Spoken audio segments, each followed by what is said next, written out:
आसक्त अगर होगे तो तुम्हारा मन उसी में रमा रहेगा।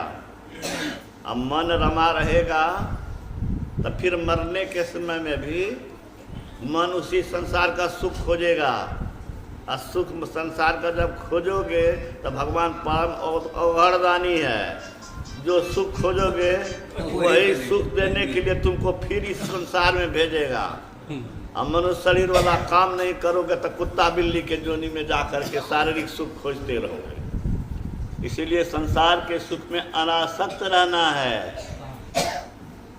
शरीर की रक्षा के लिए खाओ, संसार के चीज का उतना ही उपभोग करो जितना आवश्यक है, अनिवार्य है, जिसके बिना हम नहीं रह सकते हैं।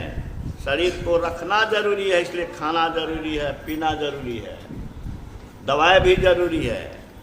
शरीर को स्वस्थ रखना किस लिए?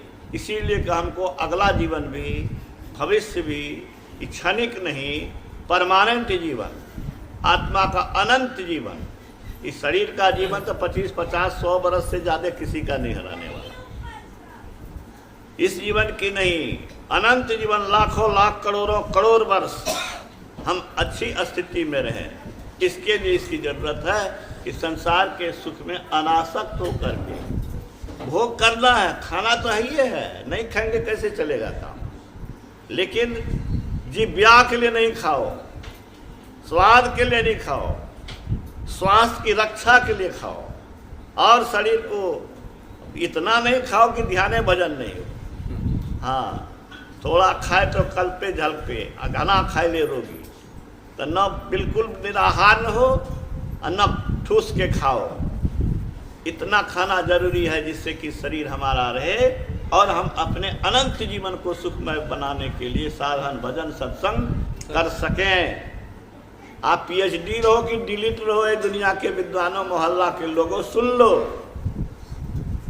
मरना है, जाना है, कहाँ जाओगे, क्या लेके जाओगे, जरा सोचो यार।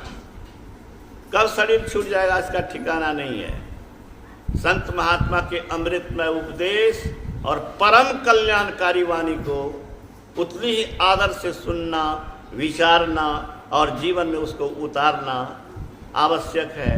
नहीं तो फिर तो दुर्दशा तय है।